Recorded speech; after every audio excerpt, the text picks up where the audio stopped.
un angle. Alors par exemple, si je prends deux feuilles de papier, ici il y a un angle. Un angle, en fait, on appelle ça un coin. Alors un angle, il est fait, donc c'est un coin, mais il faut bien qu'il y ait toujours deux côtés, deux traits, deux côtés pour faire un angle. Alors l'angle il peut être soit très fermé, on dit qu'il est très petit, soit au contraire très ouvert, et dans ce cas-là on dit qu'il est très grand. Donc, par exemple, cet angle-là, il est plutôt fermé ou ouvert, petit ou grand? Voilà, il est plutôt fermé, plutôt petit, plutôt pointu.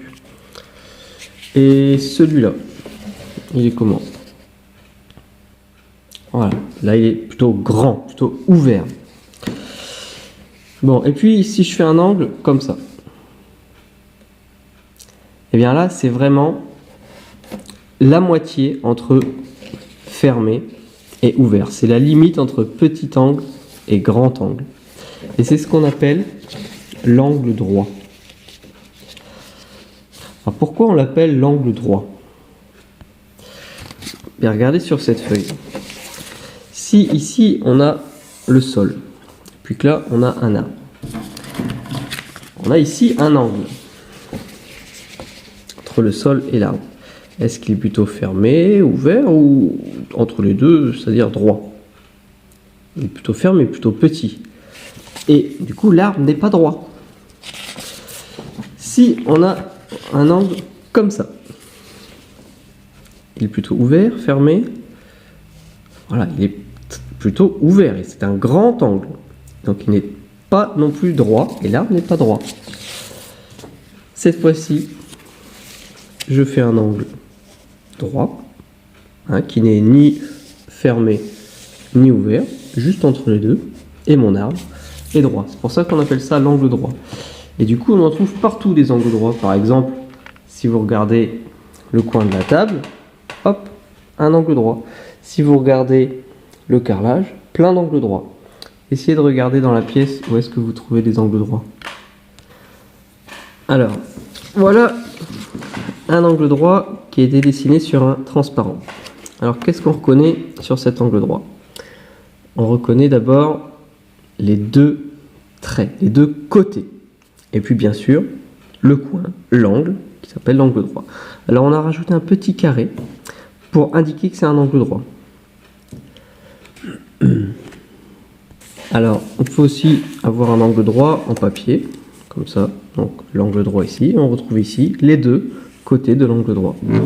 Et puis, bien sûr, il y a les équerres qui ont des angles droits. Sauf que les équerres, elles ont trois angles. 1, 2, 3. Donc là, il ne faut pas se tromper, savoir quel est l'angle droit. Ici, par exemple, quel est l'angle droit? Alors, ce n'est pas ici. Là, c'est plutôt fermé. Ce n'est pas ici non plus. C'est fermé aussi. C'est bien ici. Là, c'est entre ouvert et fermé. C'est l'angle droit. Les équerres aussi sont souvent cette forme-là. Donc là, l'angle droit, il est ici. Généralement, l'angle droit, il est pas loin du 0. Bon, là, le 0, il n'est pas pile dans le coin, mais n'empêche que l'angle droit, il est là.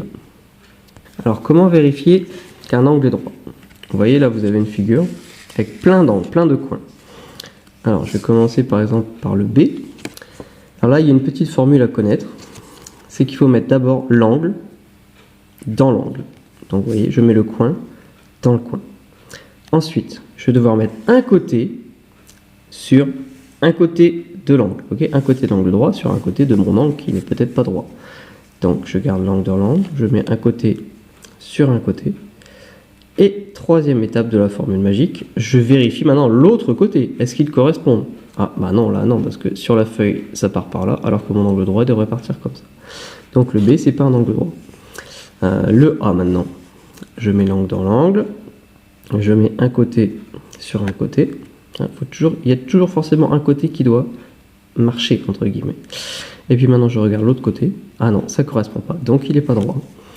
Ensuite, le C. Je mets l'angle dans l'angle,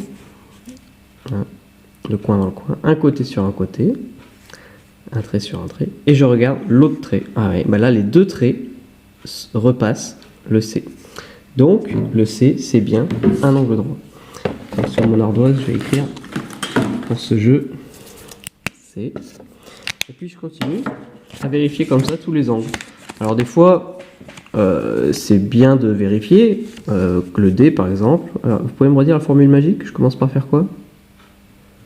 Voilà, d'abord l'angle dans l'angle, le coin dans le coin. Ensuite, je dois faire quoi?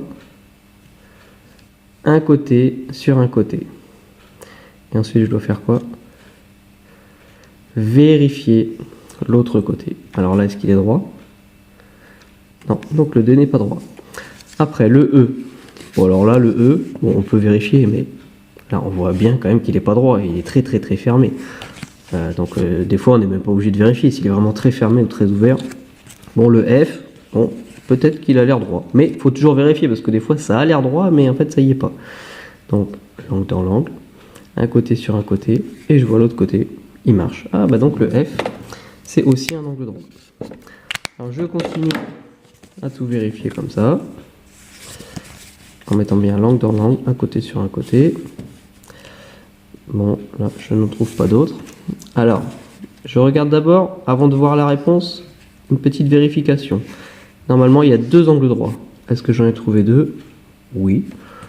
Bon, si j'en ai pas trouvé deux, je revérifie pour voir s'il n'y en a pas un en trop ou un qui manque. Bon, et ensuite, à l'intérieur, la réponse complète, CF. Ah oui, c'est bien le C et le F qui étaient des angles droits.